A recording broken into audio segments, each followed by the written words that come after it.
आज के इस एपिसोड में हम लोग बात करेंगे भगवान परशुराम की।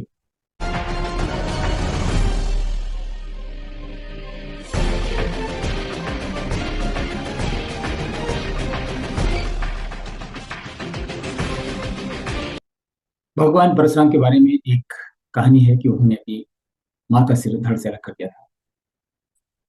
और इससे लोगों में बहुत कौतूहल होता है कि क्या कोई पुत्र अपनी माँ का सिर धड़ से अलग कर सकता है। आज के परिप्रेक्ष्य में शायद बहुत मुश्किल लगता है,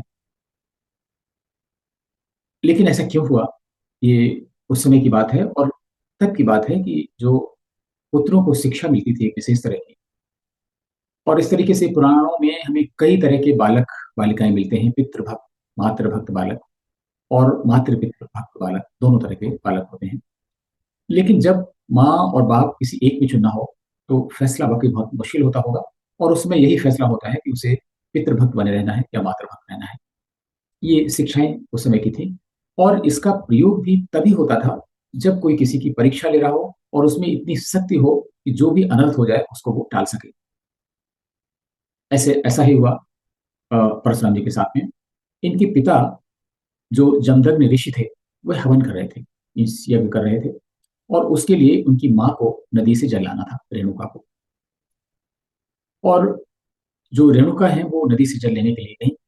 और बताया जाता है कि वहां पर गंधर्वराज चित्रसेन अपनी अप्सराओं के साथ में स्नान कर रहे थे, विहार कर रहे थे और मनोरंजन कर रहे थे। ये शायद उनकी माँ रेणुका को अच्छा लगा और वो काफी समय तक इन क्रीड़ाओं को देखती रही। और इस तरह से उनको जल लाने में बहुत देर हो गई। जो जमदग्नि ऋषि थे उन्होंने योग विद्या से ये तो पता लगा लिया कि इसका क्या कारण है। और उनको इस बात का बहुत दुख भी हुआ कि एक ऋषि के साथ में रहते हुए शास्त्रों की इतनी शिक्षा होने के बाद भी उनके मन में अनुचित वृत्ति कैसे आ गई। और इसलिए उन्होंने कुछ सोचा। कुछ सोचा मीन्स परीक्षा लेने के लिए सोचा।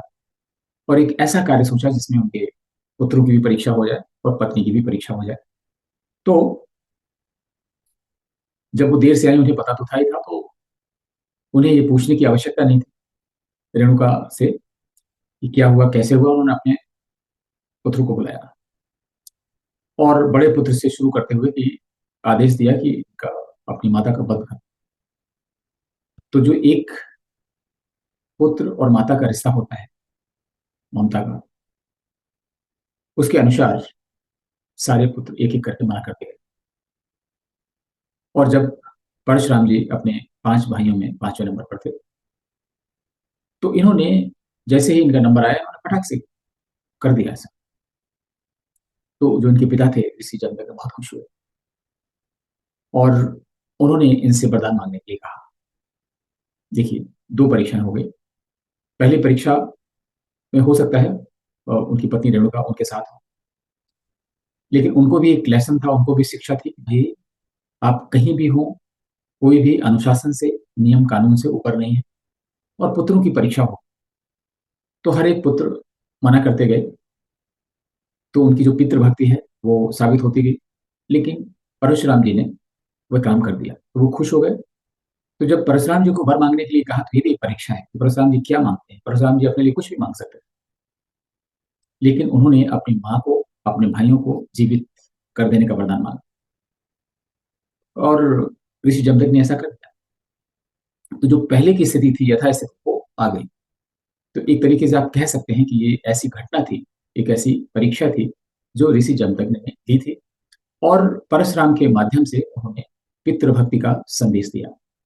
और अपने 4 पुत्रों के माध्यम से उन्होंने मातृभक्ति और माता के प्रति उनके प्यार का भी संदेश लोगों को दिया कि जमदग्नि ऋषि ने अपने 4 उन पुत्रों को पत्थर बना दिया था, जिन्होंने मना किया था कि सिर धड़ से अलग नहीं करेंगे, उनका वध नहीं करेंगे, उनको पत्थर बना दिया।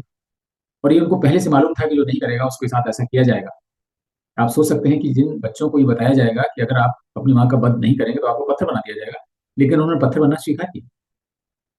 तो इन 5 पुत्रों के माध्यम से 4 ने वध करने से मना किया। पत्थर बनना स्वीकार कर लिया। एक पुत्र ने वध कर दिया, ठीक है?